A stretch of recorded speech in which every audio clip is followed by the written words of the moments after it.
You are listening to Be Amplified, the podcast with Bree and Thais, episode number 9. Hey Amplifiers, welcome to Be Amplified, the podcast. My name is Thais. And I'm Bree Seeley. We are the co-founders of the Amplify Collective, a movement aimed at radically disrupting how purpose-driven women connect and operate in the world. Because we believe it's not just what you do, but who you are that matters. Each week, join us for messages and interviews that will leave you feeling amplified and ready to change the world. Let's do this. Hey Amplifiers! Hello, hello. We're so excited for our interview today. We have Sarah Kaler on. She's been featured in Business Insider a few times. She really knows what she's talking about, and we know you're going to love the conversation. But before we get into that, we want to talk to you about some stuff. Yeah, so today is actually like our 1 month mark from our podcast. Woo! Still going strong. We're loving it. We're recording like crazy, and we have so many great episodes coming up for you. We wanted to read one of our reviews because we promised you guys we would. So this is from Michelle Marie Anderson. She says, I was blessed to have been introduced to the Amplify Collective a few months ago. Bree and Thais helped me get my head above water when it came to the entrepreneur isolation I was pretty much drowning in. So, of course, I am thrilled to see their voices go global via this beautiful podcast. Show up as you, join the gorgeous, authentic tribe, and be inspired into finally believing the greatness in you that's always been there. Thanks, Michelle. Thank you, Michelle. We love you. We love you. And if you want to experience, or if you don't want to experience entrepreneur isolation, we have some really events coming up that you can check out on our website. We basically do one big event a month, and then we do smaller events for our membership group, the Coterie. And you can learn all about that on our website if you are feeling a call to, get to know other women in a really authentic connection. What's the URL? So our website is theamplifycollective.com. It features our blog. It features all of our upcoming events. You can see all the funness that we have from our past events. And it's a pretty good website, if I do say so myself. Yeah, so go there and check out the events that we have coming up because we want to see you in person. We love the online space, but only if it facilitates in-person connection. Yep. So join us there. And today's topic is super good. We're going to be talking about empowered decision making. Ooh. This is important because I know you know this too, but I know that you've experienced this too because we are both women's coaches, but women really struggle with making empowered decisions. We like to hem and haw. We like to weigh both sides, make pros and cons list. And what Bree and I are going to talk to you today is that logic and making decisions from a pro and cons list is actually the wrong thing to do. And the other thing about empowered decisions is that I personally know a lot of women have a really hard time saying no. Preach. It is a skill to be learned. He said that the top skill for successful people is decisiveness. Boom. Seriously, like Thais said, the more you spend in the land of maybe, the less you get done, the less power you have, the less impact you have.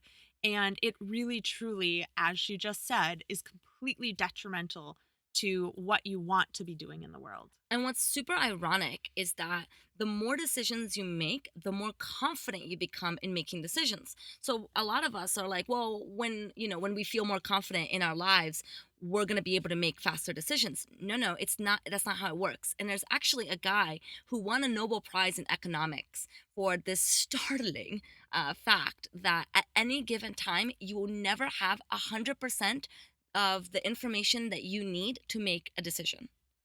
Let me say that one more time. You will never have 100% of the information you need to make a decision. He won a Nobel Prize for that. So it's clearly that it's true. And it's clearly that if we continue to wait until we are 100% sure, or until we feel confident enough, or until we have all the information necessary, you're going to be waiting a long time. You're going to be waiting forever. So one of the ways that I combat not having all the information is that I don't make decisions from my head. Ooh, wait, pause, back up. Tell us more. The more that you make decisions from your head, the more likely the decision is going to bring you the result that you don't want. Okay, so break that down. Why is making decisions from logic not the way to go? Because that's the way that we're taught to make decisions. It is, and the more powerful way to make a decision is to make it from your heart and from your intuition, because like Thais said, you will never have 100% of the information that you need to make a decision. That's just how it is. You're never going to know the outcome, but if you can feel around the situation and if you can feel into, your intuition about what is going to happen or how the outcome is going to be, you're going to be able to make a more informed decision. I mean, everyone talks about, the gut check or using your gut to gauge things. And it really truly is where your power lies in making decisions. Amen. I think that that's so beautifully said. Thank you for sharing that, Brie, because I could not agree more. And I think the more that we rely on our logic, the more we actually do a disservice for ourselves. We actually overestimate how much of our decisions, small decisions, are made from logic. We think that we make most of the decisions that we make in our lives, from what to eat for breakfast to what to put on, is very conscious, but it's actually a very emotional choice. Most of our decisions are made from a place of emotion and that place of intuition. We just don't recognize it. And then when it comes to big decisions, then we feel all perplexed why we're not able to make it from a logical place. And most of the times when it comes to quantum leaps and it comes to up leveling, the decision has to come from your intuition. It has to come from that deep place of faith within you that knows that things are going to turn out okay. And so it's an art of learning how to quickly gut check yourself and then go from there and make that decision quick. Don't overthink it, just say it, make it happen, and then take your time before changing your mind again. And it's true, like really look at your day to day life and what the little decisions are and even the wording that you're using. So, like for me, I'm very moody about what I eat and what I wear. And the words that I use are, how do I want to feel today? Mm. Like do I feel like wearing this or do I feel like eating that or what am I in the mood for? Those things are not coming from your head. And so, if you trust yourself to make those decisions from your logic, yes, they seem mundane compared to larger business decisions, but they're no different. The way you do one thing is the way you do everything. So, if you're able to make successful small decisions from your gut, then you're able to make successful large decisions from your gut. Your head just pops in to kind of stop you sometimes. And it's a practice of learning how to approach decision making from a different space. I think that this is absolutely perfect, and you can apply it even every morning when you're trying to choose, what clothes to wear. Pick out two options and then ask yourself, gut check, what do I really want to wear? What's going to feel good? And then wherever your mind goes, go for it and don't overthink it. Just say yes to whatever it is that your intuition said, and trust that place. Women, we are more connected to our intuition than men, which means we can really use this as our strength. We can use this to inform us and to make decisions. And I promise you, every successful person who is high achieving, who's making millions of dollars and who are running these huge companies, they are doing this whether they acknowledge it or not, because you simply don't have time to be hemming and hawing and to be creating pros and cons lists for every decision. I recently I love the show Billions, and the level of decisions that he's making is hundreds of millions of dollars, and he doesn't have time to sit there and Google it. He has to make a gut check, a gut decision based on what he knows, and then he goes for it. And now, is this to say that based on your intuition, every situation is going to turn out exactly perfectly, exactly as you want every time? No. But the brilliant thing to do if a situation doesn't end up perfectly when it was based on your intuition is to ask, what lesson did I need to learn from this? Because you clearly were put in that situation to expand your knowledge, expand your, sense as a business owner or as a mother or as a wife or whatever. So, how was being in that situation a learning lesson for you instead of seeing it as, well, this didn't turn out like I wanted it to, shame on my intuition? There's clearly a reason your intuition told you to go in that route. So, what was it? Dive a little bit deeper, see what's underlying it, because that will then help your intuition in the future to know what's best for you. And one of the things that Brie is very passionate about, because I know her so well, and I'm passionate about it too in a slightly different way, and I'm so excited to share this with you, is this idea of making your decisions from your future self instead of to your future self. So let's break it down a little bit. If you can envision your future self, where is she? What does she look like? What is she doing? Most of the times when we envision our future self, she's very successful. She's making a lot of money. She's in the relationships that she wants. And Brie actually does a whole meditation around this in her business that if you are interested, you have to go and check it out at brieseely.com. Not to plug you in, Brie. But Thanks. if you can get in check with this future self is obviously a vibrational match for the things that she's attracting in her life, including the man or the spouse or, the money or whatever it is that she's attracting. And so if she's already a vibrational match for that thing that she's clearly manifesting, then you want to be getting to that level and you want to be operating from that level now. And the more you can operate from that level now, the more you'll be a vibrational match for what you want now. Because really, there is no future, there is no past, there's only present. So when you can use your future self to inspire you in the present and you operate from that place, you're much more likely to achieve your goals than if you're operating from this place where you are limited and you don't know how to make money and you don't know how to do it and you don't know how it's going to happen. And that's a low vibrational energy. So you're not really going to be manifesting what you want. So, the way I like to think of it is you cannot create your future from your current perspective. So, whatever circumstances or lens you're viewing the world through right now is not going to give you the results that you want in the future. Does that make sense? Oh, yeah, totally. So, in order to make empowered decisions, what if you were to take off the lenses of the present circumstance and put on the lenses of the future and view the situation as if you were your future self? So, I always like to think, what would the $1,000,000 Brie do? If this was the situation in front of her, what would the $1,000,000 Brie choose as opposed to the present me?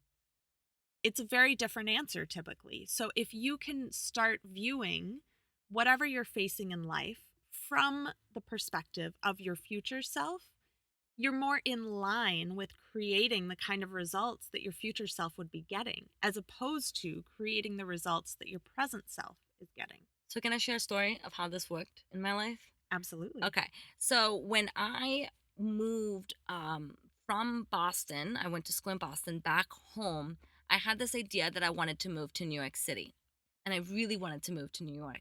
It seemed like the city was calling my name. The problem is, every time I went to think about how on earth I was going to move to New York City and what type of job I would have to have, this was before I started my business. So, what type of job I'd have to have and where I would live and who my roommate would be and how much money I would have to make, it really stressed me out because I had no conceivable idea for how I was going to make the move. And it was really intimidating. And so, at that time, I was really in the depths and the woes of my binge eating challenges. And so, I would binge every time I thought about New York. It was a very debilitating time for me. I wasn't able to make clear decisions because I just felt so stuck in that place and so anxious around the idea of moving to New York. And so I never ended up moving to New York. I tried 3 times and it never worked. I never moved to New York. And so when I met my significant other and he moved to LA, I decided, you know what? Maybe this is my sign. This is my opportunity to move to LA. And if I'm going to move to LA, I'm going to do it differently. If I move to LA, I'm going to do it from a place of abundance, from manifestation, and I'm going to co create with the universe. I'm not going to fall back into that binging habit of believing I had to do it on my own and getting so stressed out about the how. And so the moment we made this decision to move, that I was going to move to LA, it was November of 2013. No, 2014. It was November of 2014. The minute we made the decision that I was going to move, I acted as if I was already living in LA. So when I came to visit him, I would come and I would make friends. I would reach out to people who are already here and say, I live, like, I can't wait to see you, as if I was already living here. I changed all of my social media stuff to say living in LA. Now I was working at a full-time job at that time, and it was inappropriate for them to know that I was moving to LA, so I kept all that stuff secret. But in my mind, I was already living in LA, and I would talk to Mark as if, like, I can't wait to come home to see you.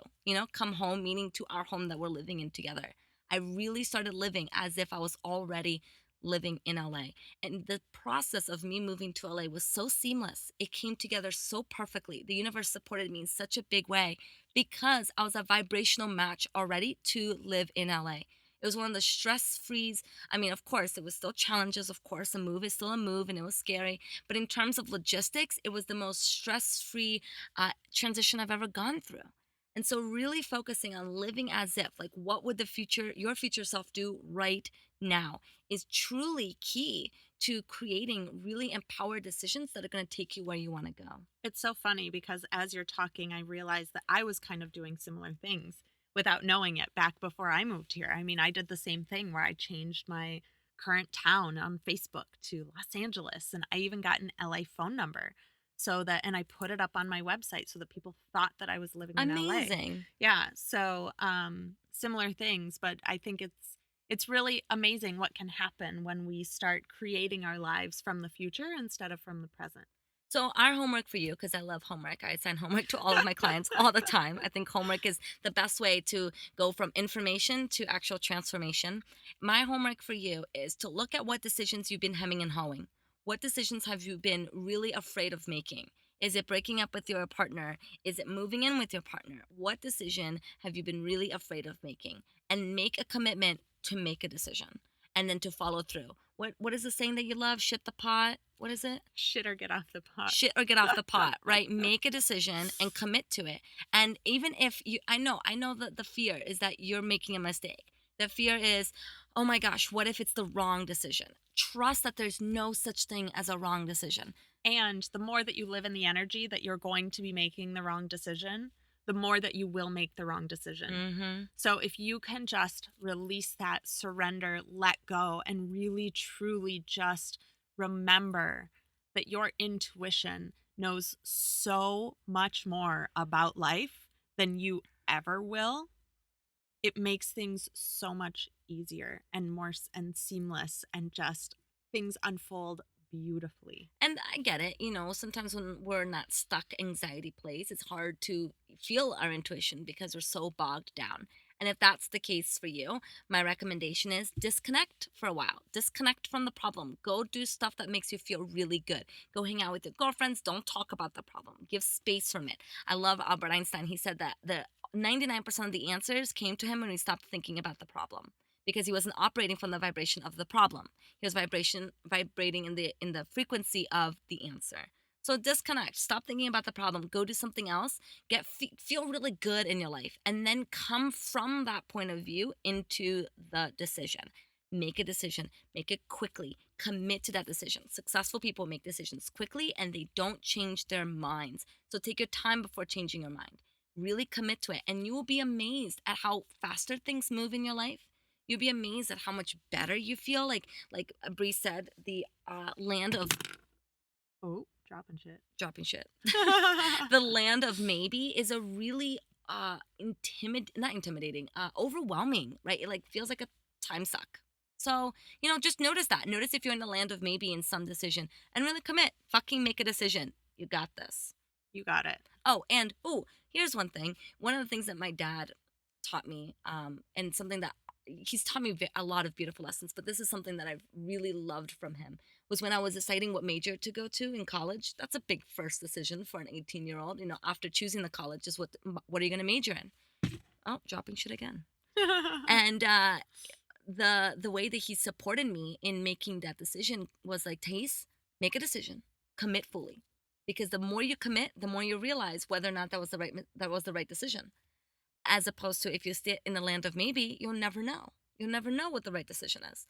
And so that's what I did. I went full-heartedly into business. I went in for a business degree, and I quickly realized, oh my gosh, this is what I want to be doing. If I had sit in the land of maybe, I wouldn't have known if that's what I wanted to be doing because I never gave myself an opportunity. So stop holding yourself back. Fully commit to the decision, and you'll be amazed at where you go and how things work out for you.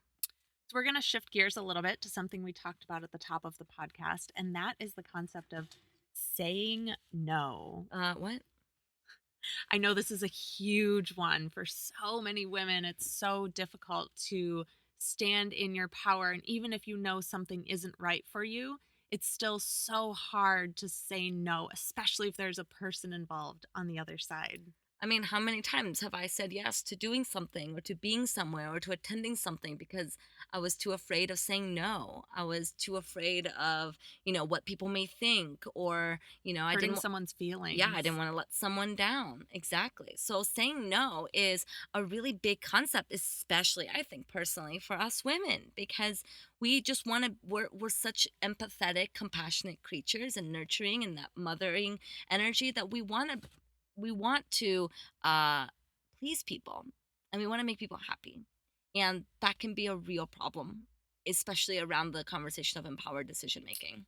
And honestly, for me, I think that even though it might say be hard to say no at the time, you're actually being more of service to someone saying no when you mean no, as opposed to saying yes when you mean no. Because if you say yes and you mean no, you're never going to show up fully. You're going to do a half-ass job. You're probably going to bring more detriment to their life than you bring support. And it's actually more of service to them to be upfront and honest from the beginning. Yeah. I was listening to a video by Brene Brown. I love Brene Brown. And she was talking about compassion and how compassion she found that the people that were really compassionate were the ones that expressed very uh clear boundaries. And I love that so much because when we think of compassion, we often think of no boundaries and just, doing things for others and being a doormat. But that's not what compassion is. The more we can love others when we love ourselves, right? And loving ourselves means laying clear boundaries. And so I'm sure we'll have a whole podcast conversation about boundaries because I know it's such a big topic. But just acknowledge that if you have trouble saying no to people, it's because you're having challenges with boundaries and you're having challenges saying yes to yourself. And that's really what's coming down to it, is that you're putting other people's needs above your own, and that's actually being a disservice to you. And it's just like I love the analogy of the airplane. Like they say, like first you put the mask on yourself and then you put it on your children. Because if you don't have the gas mask, whatever the mask is, the oxygen gas mask, oh my god, the oxygen mask, then you're not going to be in a position to support your kid. You're going to be dead while the kid's alive without a mother. You know what I mean? So it's important that you honor your needs first. It's not fucking selfish. It's being smart. It's knowing that you have to fill your cup first. I love this conversation. I had a woman reply to one of my blogs that I was self-absorbed Mm. because I talked about doing things that make you feel good, and that was being self-absorbed. And it's really interesting how by us saying no to things that don't feel good for us, it triggers all of this stuff in other people that Because, like I'm yeah, selfish yeah. because I don't have kids and I don't have a significant other, so I just get to say no to things. But, it's mind-boggling to me that people think that just because you have other people or things in your life that you are obligated to say yes to everything. Yeah. And the problem is, if you don't lay clear boundaries with your children and with your husband, they're not going to learn clear boundaries. And then they're going to have issues with boundaries with their people, with their kids. So it's important to look at boundaries as a moral obligation to your family. Just because you are a mother and a wife does not mean you are a servant to them. It doesn't mean that you don't get to acknowledge yourself as a human being. It's not, I can't, it's just mind boggling that people think this way. And maybe it's because I'm an only child, and I've grew up very selfishly. And the more I became an adult and realized those selfish tendencies, I realized that there is a very fine line between selfishness and boundaries. And of course you can tell the difference, because selfish people are simply operating from the energy of me because I'm better, and me because your needs are not important. And what's the difference between that and people that have boundaries is, people that have boundaries as, I honor you and this is the best way that I can be a service to you. Having full energy in my life and doing only things that are fuck yeah to me is how I am of best service to you. Do you notice a difference in energy? I mean, that's really the biggest difference. The best way that you can be a service to people is to take time for yourself. Absolutely. One of the stories that I love is I heard the story of Jesus, where the more of a following that he amassed, and whether or not you believe in Jesus isn't really the point here, but the more followers he amassed, the more time he took to be by himself. And people ask them, well, there's more and more people here that need you. Why are you spending more and more time alone? And he goes, because I need to fill up. I need to fill up my cup in order for me to be of service to others. Or else he was just going to drain himself and not be a powerful vessel for God or for the universe. And so it's important that we really look at, what are you saying yes to? Is it what you really want to be saying yes to? And of course, I understand there's some obligations. There's things that you have to do. And I get that. In which case you have to reframe and you have to figure out a way to do it in the place that feels good. So you mean I don't just get to be like, my bills don't really feel this good this month. I'm just going to say no to them. Yeah. Yeah. So, of course, like Bree said, there's some things that we have to just do as citizens of this society. And that's the reframe. That's where you insert, a shift in perspective for yourself, a miracle. And most times, let's be honest here, most decisions that we make that we're saying yes to are not things that we have to say yes to. It's things that we feel guilt around and we feel guilted into it. And guilt is a choice. It's totally, totally a choice. Totally. Well, while this has been a freaking phenomenal conversation, we just have a great guest today. And I think that maybe it's time to shift gears and bring her on. Yes, I'm so excited for our conversation with Sarah. So let's bring her on and let's do this.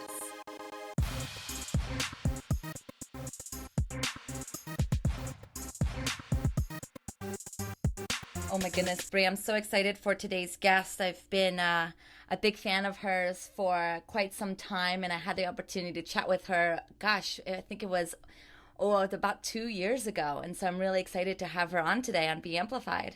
Awesome. I can't wait to learn more about Sarah. We will give everyone just a little background. Sarah Kaler is an executive leadership coach, business mentor, and consultant. She currently works with women leaders building dynamic, purpose-driven companies and larger progressive values-based organizations on a mission to create change in the world. Overcoming many health challenges early in her career while in senior leadership roles, Sarah's become a stand for health and self-care as the foundation of conscious leadership and defining success on your own terms. She's passionate about traveling the world with her family and has made this a key element of her lifestyle. Hi, Sarah. Hi. We're so excited to have you on. I'm excited to be here. Thanks for having me. Totally. So the question that we ask all of our guests at the beginning of the podcast is, what does it look like for you, Sarah, to live an amplified life? Wow. Well, I love this question. It's a big one. So for me, I could answer this a lot of different ways. And I think the short version to kick us off, I know we'll dive into this, but I think the short version for me is looking at what's the biggest action that I can take every day that really improves my life on all levels. And the reason I think about that is I'm really interested in, what you're calling an amplified life, in living and leading at my highest level. And to me, that sort of embodies the word amplified, but also what then gets me the results that I want, which is, to me, an extraordinary life and really leading at my highest level and contributing at my highest level, sort of when I span across all levels of my life, right? And all areas of my life. So that's immediately what comes to mind. Beautiful. So my biggest question immediately that came up was, when you're looking, because all of us have a million different things that we could do every day, right? When you're looking at that list of a million things every day, do you have a system or a way that you know what that one thing could be every day to really, truly amplify or kind of catapult you into the direction that you're going? Yeah, I do. It's a great question because certainly there are a million things pulling us in so many different directions, and there's a lot of noise, right? All around us. So what I personally do is I have a long-term vision, right? That is leading me in the direction that I want to go, not just a year out, 5 years out, but 10 years out. So I have a very clear vision, and I feel free to edit that vision when I feel called to do so, right? So that's something that I have, and I feel is really, really important, not just as a woman, but as a leader in general. And I also have a strategic plan that is really foundationally based in the 90 days that are in front of me. So yes, I have this big fluid vision that's large and graphic and detailed and based in the future, right? But I also have a 90-day strategic plan that's really grounded in the now, right? And in the 90 days that are in the short term, in directly and ahead of me, because that's really where you get the most traction and where I really believe I can gain the most information and take the most action and learn really when I take that action in any area of my life. I'm going to say, in business, but also in my personal life, in my health, in my relationships, that's where I start to see, where do I need to course correct, or what new information do I have about myself or my behavior or my patterns that perhaps is getting me what I want or not. That's so amazing. I love the idea of looking at our lives not only through that macro lens, but also through the micro lens. Because I know a lot of times when women look at the macro, they can get so overwhelmed and just so unable, like they get paralyzed by the vision of the macro that they don't know what to do on the micro level today in order to move themselves there. And I think it's so important that we recognize both and really kind of have touch points throughout our day, every day, to make sure that we're aligning with both of those things. 100%. I 100% agree. I'm always telling my clients, we have to build the muscle, right? Yeah. Because it's like, when you're a CEO of your business and of your life, you have to build that muscle and strengthen your ability to do the long-term planning and the dreaming and the visioning, but also, so you're creating that, right? And you're bringing that in, but you're also, you're here in the now, and you're actually really grounded in what is it going to take for you to take those first few steps, right? And move yourself forward, because it can be really overwhelming and paralyzing. And for some people, that's where it sort of stops, right? Yeah. Is not being able to take that forward movement. So it's absolutely important. And I will, say one more thing, that for me, there has to be a sense of, how do I hold myself in integrity, right? How do I measure my success, right? And I know we all define that differently, right? So some people are really drawn to the quantitative measurement or the more qualitative sort of feeling-based measurement, right? Everybody has a different sense of not only how they want to measure it, but also what it means, how they define success, right? All of that is so personal, and that's awesome. It's great that everybody has the ability to define that for themselves. And I think it's really important that you, A, do that, and B, you have a way to measure your success. Yeah, I think that a lot of us creative types that are the reason why we go into entrepreneurship is because we have such great ideas for how to change the world. It can feel a little limiting, and it can feel a little daunting to have to then put it into action. I think it's a lot easier to just dream of a new world and to dream of making $1 million than to take the step-by-step actions required in order to change the world and make $1 million. So what is one advice that you would give women who are big dreamers and have that challenge of bringing it down to the present and breaking it down to actionable items? What would you recommend for her? Yeah, I would do exactly what we're talking about. Start with the vision, the dream, right? Because you want to have that. You want to feel that resonance, right? You want to feel that connection and alignment. That is so true for you, because if you don't have that, you're not going to get very far, right? So you want to lean into that and then walk yourself backwards, right? From that vision, and then say to yourself, okay, what would it look like in the next, let's just use that time frame of 90 days, since we're talking about that, and ask yourself, what are the most important things or actions that you need to take in the next 90 days? And how will you know when you got there, right? How can you actually say to yourself, what will have happened? What will it look like? What will it feel like for me to say that I've been successful in these areas? And if these are projects or initiatives or objectives in your business, great, then let's define those. and say, what will it look like 90 days from now for me to be successful in this area of my business? And really define that for yourself. So you don't just have a goal, but you have a sense of how you know you've really been successful. And if you are wanting to really connect to not just a a really sort of quantifiable goal, but you also really want to get connected to how you want to feel and that sort of sense of resonance that's in your vision, then bring that along too, right? And get connected to the sense that you may want to bring your sense of values into it, or your sense of feeling into it as well, right?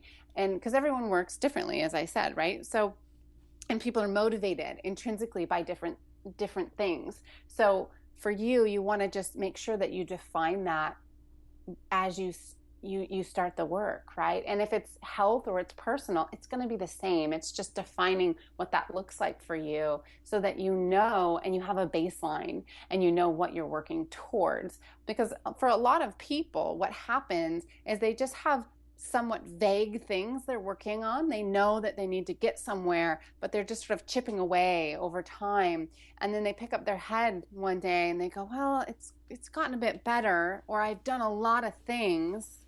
But ultimately, they don't have that sense of fulfillment, or they don't have that sense of, I haven't created exactly what I really wanted to do. So we want to step back just a moment and dive a little bit further into your story. So, Sure. How did you, this is all brilliant, beautiful stuff, and a lot of stuff that Thais and I both teach and practice as well. What brought you to this place? Was there a defining moment in your life that you maybe weren't like this, that helped you kind of catapult into the idea of connecting with your future vision and taking this path in life?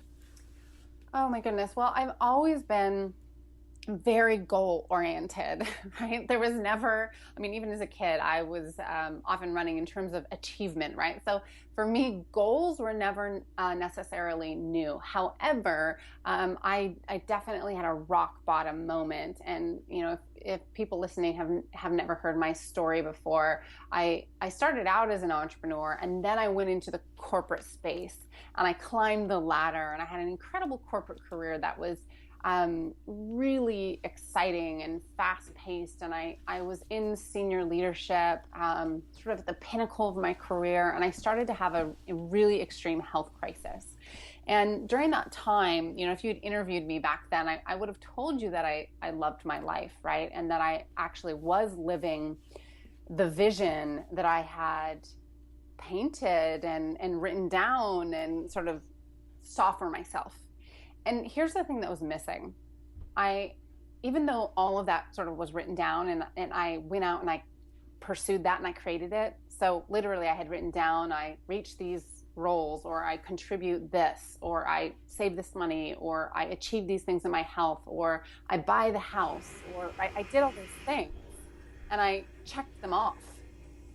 And then in the midst of doing all of that, I literally went through an incredible, horrible health crisis that had me hit a rock bottom that really was over the course of several years.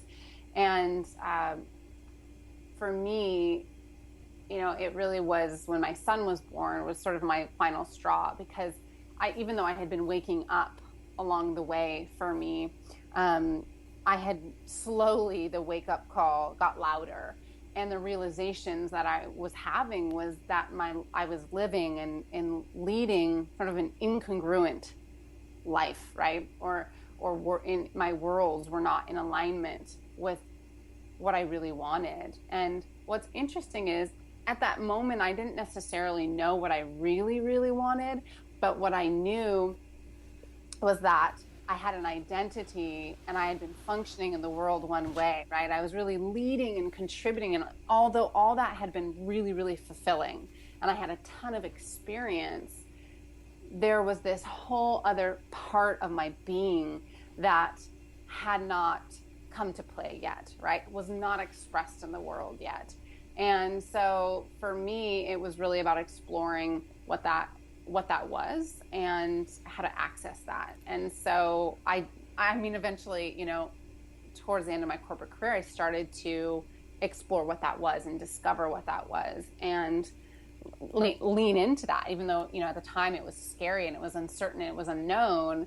And slowly but surely, I led myself sort of back into the entrepreneurial world, and, saw that even though you can sort of check off all the boxes, you can actually be completely at rock bottom, in a sense, right? In some aspect of your life, if not more. So I want to pause there because I think this is amazing. And I know that there are a lot of women listening who are feeling like they are fulfilled and are feeling like they are checking the boxes and they've got some things that are going for them and they're achieving their dreams.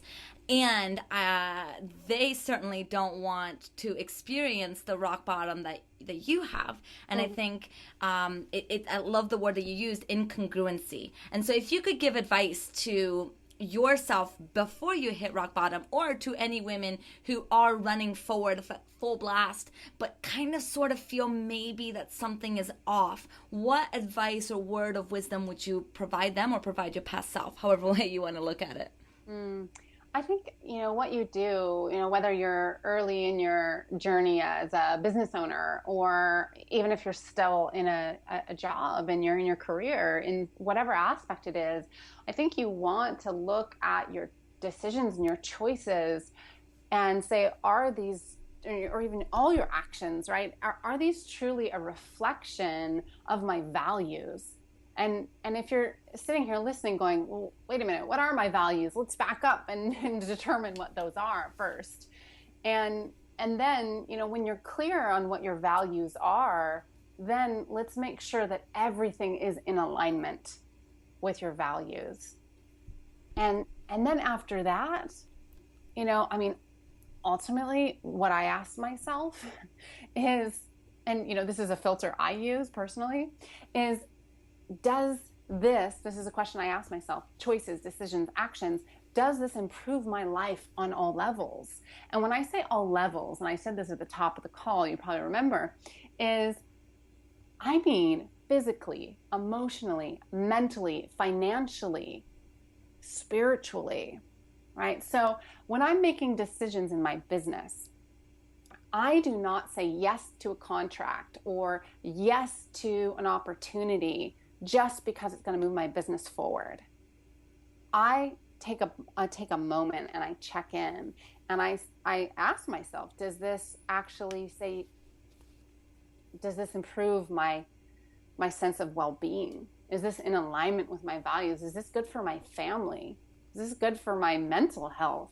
Right? Does this actually work for my calendar? Because now I have really, really, really hardcore boundaries around my personal time and my health, and my family for me is my number one core value. So, and I have a young son, right? So for me, I don't move my business forward just for financial gain. I actually consider all of me, right? Like me as a whole person and everything that I value, because I'm not willing to compromise anything. And it's not even just about the mission that I'm on in terms of purpose, right? It's more holistic than just that.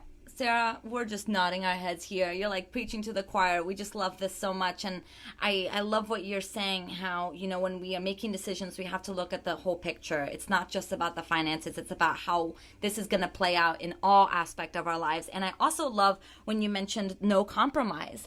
I actually hate the word compromise because I think that it's like what you're saying is that I have to either, it's a lose-lose. Like you have to cut your desire in half and I have to cut my desire in half. And what if there was a way that we can look at the situation where we both win and we both get what we want exactly the way we want it? And along that same line is the idea of sacrifice. I also hate the word sacrifice. I don't believe that we have to do it. And I feel like you have reached such an incredible space in your life where where you have realized and you have really embraced this idea that you don't have to sacrifice what you love in order to have what you want.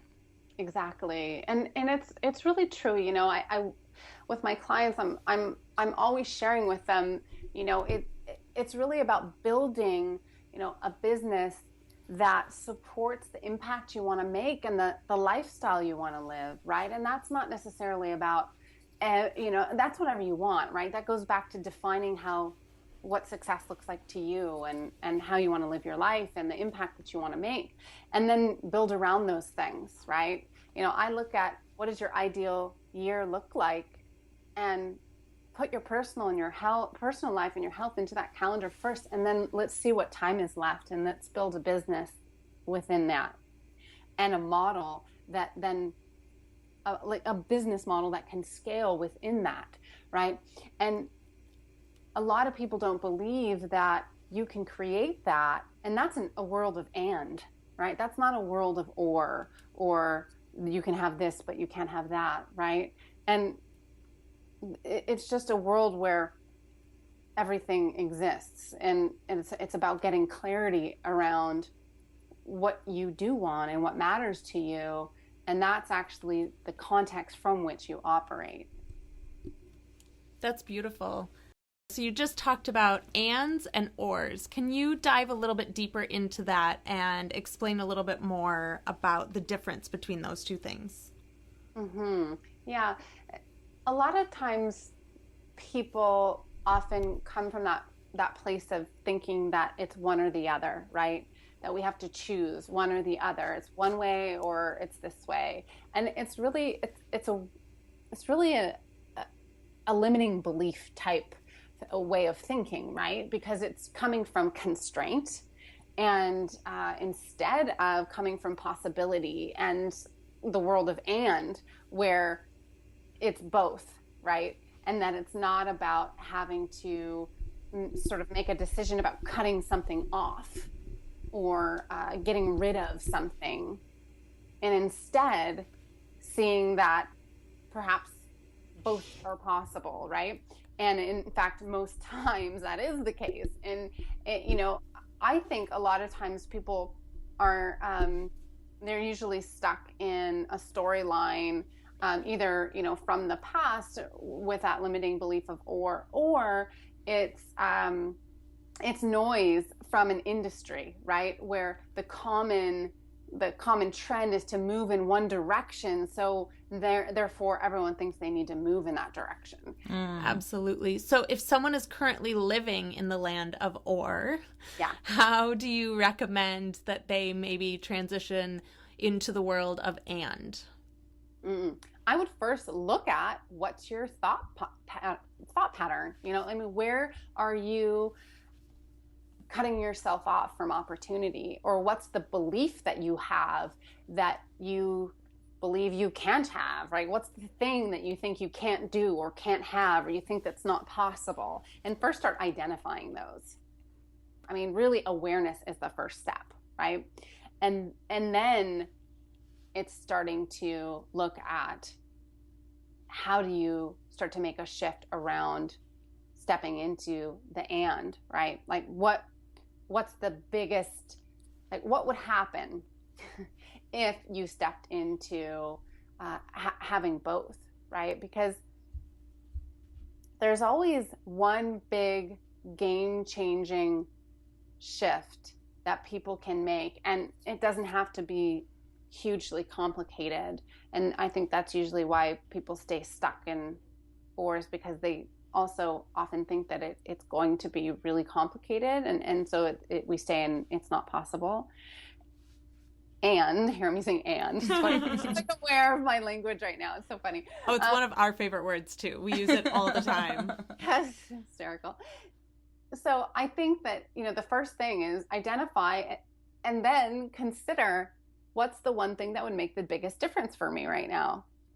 This is such a conversation that I think women get really bogged down around, because we are still moving through a lot of societal expectations for how we should lead our lives. So a lot of more conservative beliefs are you can have a career or have a family. You can, focus on having children or be really good in your industry. It's like it can't seem to be both. And one of the things that, this conversation is so relevant because it's not only a limited belief that we've inherited through our parents, it's something that society kind of throws on us. And for me personally, I have refused to believe that I could not have it all. And I think that that is what has allowed me to manifest and attract the people in my life that never limited what I could achieve. I have, never believed that I could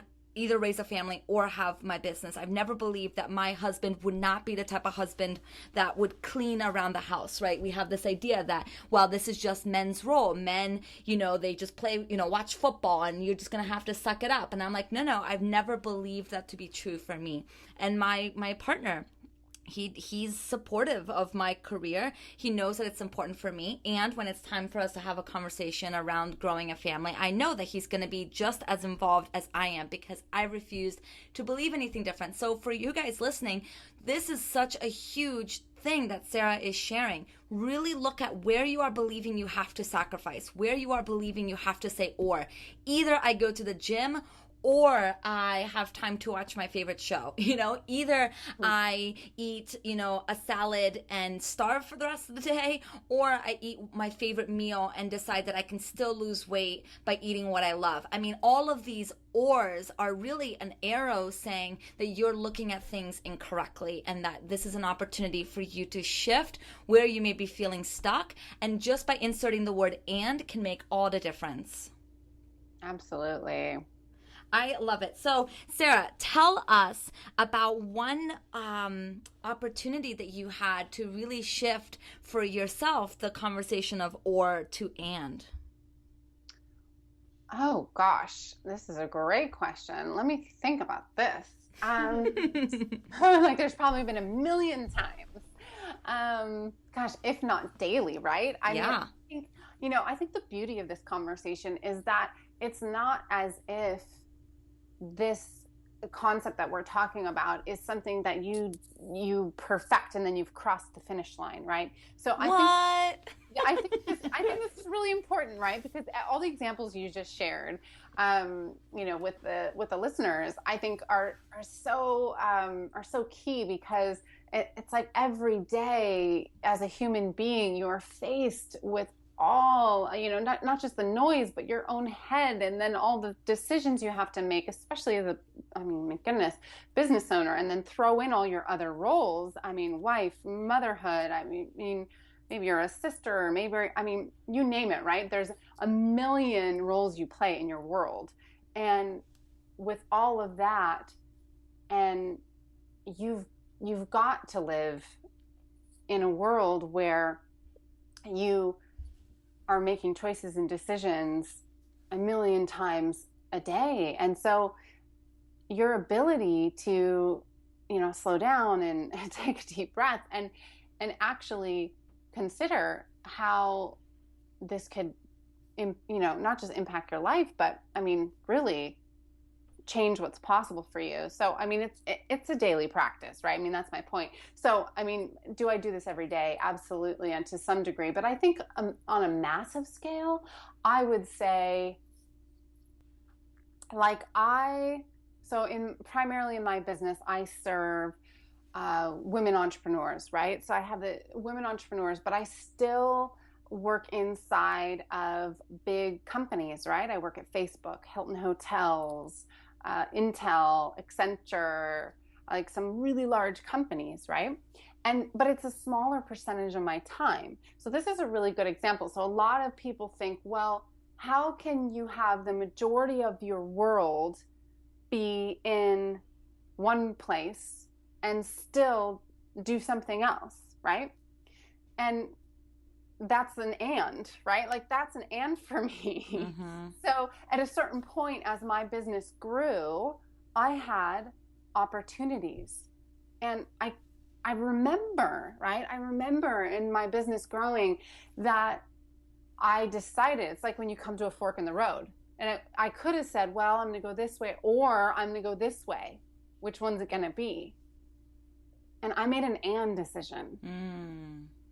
And I, of course, made a decision in that and based on values, right? What I said before, values. Does this improve my life on all levels? And, what am I about? What is my movement about? What is my purpose? Why am I really here? What is my work in the world? And how do I lead at my highest level? Because ultimately, I'm not interested in leading at my low level, right? I'm here to show up and be at my highest contribution. So once I look at that, then I see the way. Mm-hmm. But it's in the context of and. Yeah. I'm just going to add one last thing for our listeners and then we'll wrap this up. But I could just talk about this forever. And it's the idea that, our mind consists of limited possibilities. We see things very linearly. We see this causes this, which then creates this. And that's how our mind operates. And the universe and God, and however way you want to call it, is made out of infinite possibilities. So we are making a decision every day when we take a stand for the or, that we get to keep our limitations, as opposed to when we say and, we open it up to the universe. So if you're listening and you're like, well, I don't know how I can have this and this. I don't know how to create this and this. Then I say to you, don't worry about the how. Just ask the right questions and just, pray it out or think it out or just set the intention of, I want to have this and I am open to the possibility of that being true for me. And the answer for how that will come to you will come as long as you're open to the idea. First, you have to be open to it in order for the universe to move through you and create new ideas. And so I feel like that's exactly what Sarah is saying, and it's part of what Brie and I have seen so true in our lives.